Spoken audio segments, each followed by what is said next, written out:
असम में आज शाम को भले ही चुनावी शोर थम गया हो, लेकिन मुद्दों का बोलबाला तो वोटिंग के दिन तक रहेगा।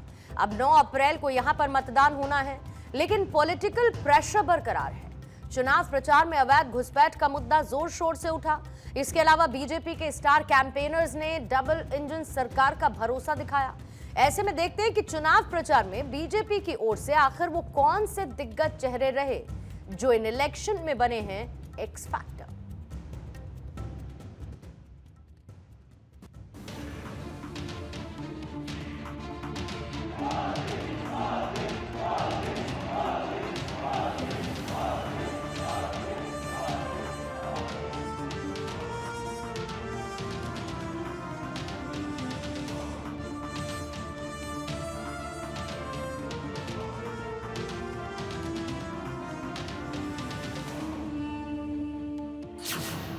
चुनाव की तारीख नजदीक आई, राज्यों में सियासी टेंशन हाई।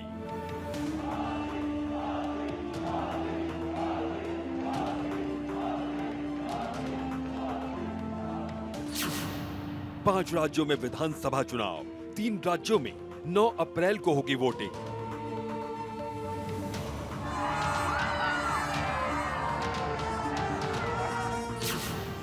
जारी है जुबानी जंग, एक्टिव हैं राजनीतिक दबाव।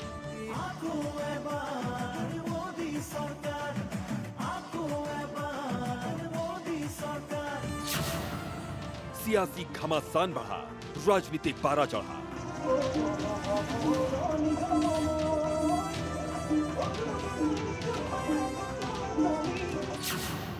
केरलम टू असम, कोई नहीं है किसी से काम।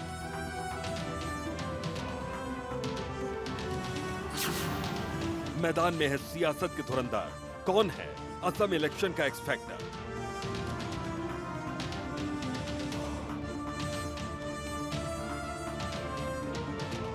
पांच राज्यों में चुनावी घमासान छिड़ा हुआ है, जिनमें से पुडुचेरी, केरलम और असम में 9 अप्रैल को वोटिंग होनी है। शाम 5 बजे इन राज्यों में चुनाव प्रचार का शोर थम गया, लेकिन सियासी पारा इन राज्यों में चढ़ा हुआ है।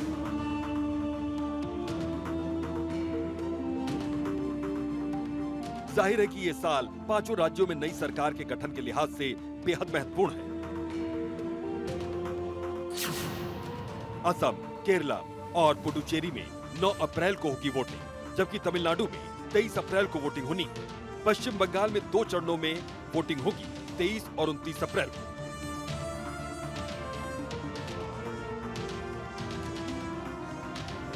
कई पार्टियों के लिए ये चुनाव साख का भी सवाल है और कई पार्टियों के लिए अस्तित्व की जंग।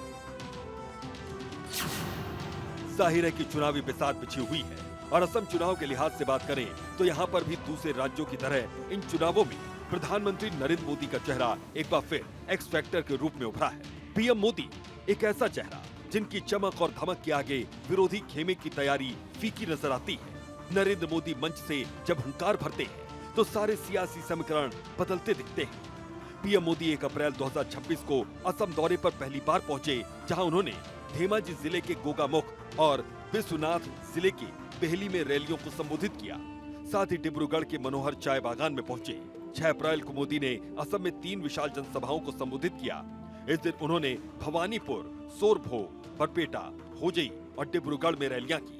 बरपेटा में उन्होंने रोड शो भी किया। बीजेपी एक लंबे विजन के साथ काम करने वाली पार्टी है। हम विकसित असम से विकसित भारत के लक्ष्य को लेकर चल रहे हैं और इसलिए हमने बीते 10 साल में पूरी मेहनत से काम किया है।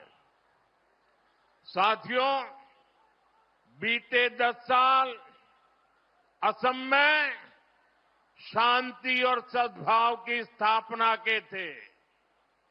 आने वाले साल असम की समृद्धि को विस्तार देंगे। बीते 10 साल असम को असुविधा और असुरक्षा से बाहर निकालने के थे। आने वाला समय असम की आत्मनिर्भरता का होगा। बीते 10 साल असम की पहचान को बचाने के थे। अब हमें असम की पहचान को दुनिया में बुलंद करना है।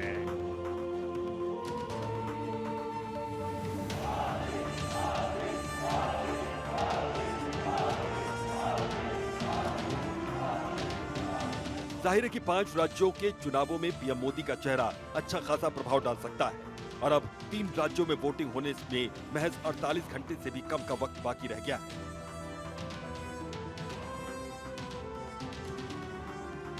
असम में भी 9 अप्रैल को वोटिंग होनी है।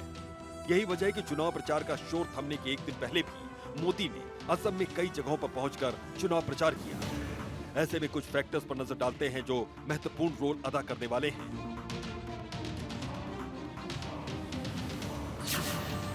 पीएम मोदी ने दावा किया कि पब्लिक ने असम में डबल इंजन सरकार का भरोसा जताया। बीजेपी की असम में तीसरी बार सत्ता में आने की कोशिश है। सांस्कृतिक राष्ट्रवाद का भी बोलबाला दिखा। पीएम मोदी ने पूर्वोत्तर को अष्टलक्ष्मी कहा है। उनका चेहरा असमिया संस्कृति के संरक्षण और उग्रवाद की समाप्ति का प्रतीक बन गया है। तो डांगर जब ऊपर होता है इससे हाँ, चलिए आपने मुझे सिखा दिया, तो आप मेरे गुरु है आज। अच्छा, बच्चों को पढ़ाते हैं? भी 10 में गया है। तो 10 में गया। आपका बच्चा बीए कंप्लीट किया? अरे वाह। करम पूजा बड़ी रे सुंदर, हमरा नाची गाई खेल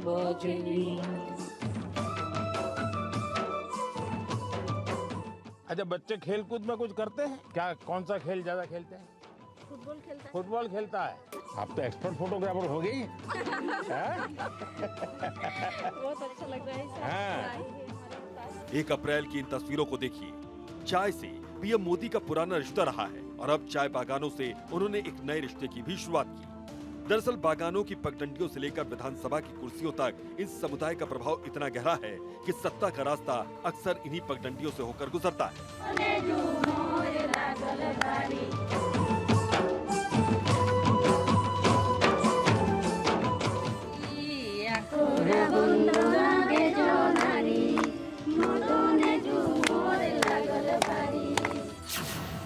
ऐसे में प्रधानमंत्री का सीधे उन्हीं बागानों में जाना, वहाँ श्रमिकों के साथ खड़ा होना, इतना ही नहीं, चाय बागान में खुद उन्होंने पत्तियां तक तोड़ी।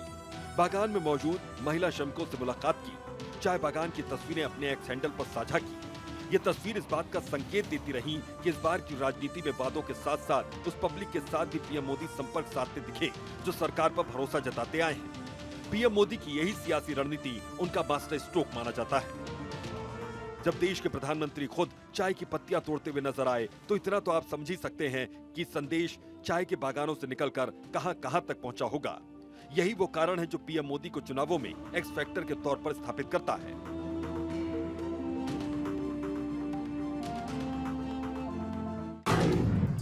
असम में चाय श्रमिक अहम क्यों हैं? ये भी समझिए। असम में चाय बागानों की संख्या 800 के करीब है। इन्हें टी स्टेट्स के तौर पर जाना जाता है। राज्य में 1 लाख से अधिक छोटे बड़े चाय बागान हैं। छोटे बागान राज्य के कुल चाय उत्पादन में अहम भूमिका निभाते हैं। चाय उद्योग असम की अर्थव्यवस्था की रीढ़ है।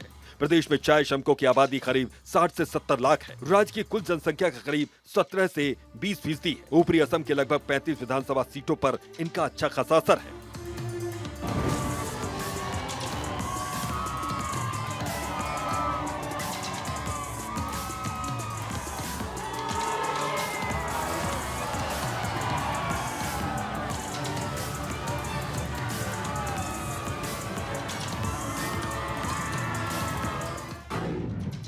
एक अप्रैल को पीएम मोदी ने असम के गोगामुख से हुंकार भरी। इसके अलावा उन्होंने विश्वनाथ में भी जनसभा को संबोधित किया। 6 अप्रैल को पीएम मोदी ने 3 विशाल चुनावी जनसभाओं को संबोधित किया। उन्होंने असम के डिब्रूगढ़ में विरोधी खेमे पर जमकर हमला बोला। कांग्रेस करप्ट भी है और काम भी नहीं करना चाहती। इसके कारण असम की अनेक पीढ़ियों को बेरोजगारी झेलनी पड़ी। लेकिन बीजेपी एनडीए सरकार रोजगार बनाने के लिए ईमानदारी से प्रयास कर रही है। बीजेपी एनडीए असम को भारत की ऊर्जा राजधानी बनाने में जुटी है और इसका बड़ा हब डिब्रूगढ़ होने जा रहा है। ये ऊपर असम होने जा रहा है। कांग्रेस के राज में असम से तेल निकला, लेकिन रिफाइनिंग बाहर हुई।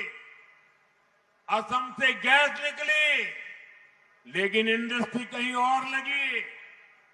इस स्थिति को भाजपा सरकार बदल रही है।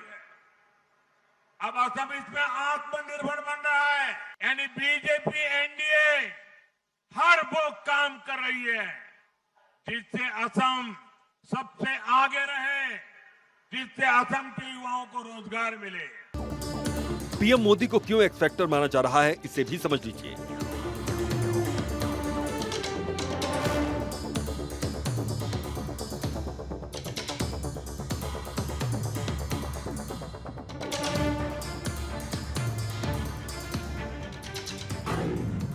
उनकी ब्रांड वैल्यू स्थानीय नेताओं की कमी या अंतर्कलह को ढक लेती है। कई योजनाओं से वफादार साइलेंट वोटर उन्होंने तैयार किए। पीएम मोदी की राष्ट्रवाद की छवि है। वैश्विक मंच पर भारत की बढ़ती साख का मुद्दा वोटर्स को प्रभावित करता है।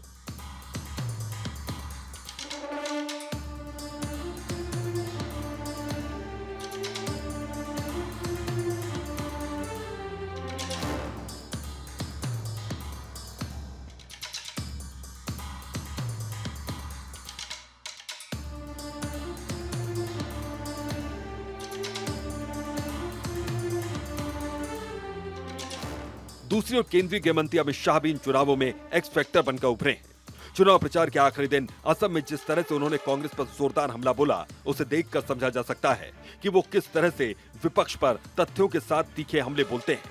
चुनाव प्रचार के आखिरी दिन उन्होंने कांग्रेस को सीधे सीधे आड़े हाथ लेते हुए जोरदार तरीके से हमला बोला। श्री भूमि में एक विशाल रैली को संबोधित करते हुए केंद्रीय गृह मंत्री अमित शाह ने कांग्रेस को आड़े हाथ लिया। सबसे राहुल गांधी कांग्रेस के नेता बने हैं। सभी कांग्रेसियों का स्तर, सार्वजनिक जीवन का स्तर नीचे घटाने का काम। अभी 2 दिन पहले कांग्रेस अध्यक्ष ने कहा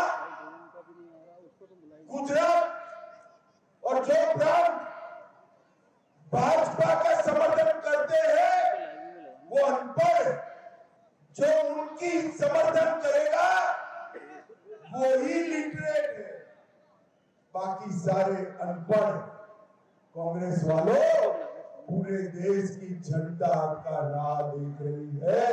एक बार चुनाव के मैदान में आइए, आपकी जमानतें जब्त होने वाली है।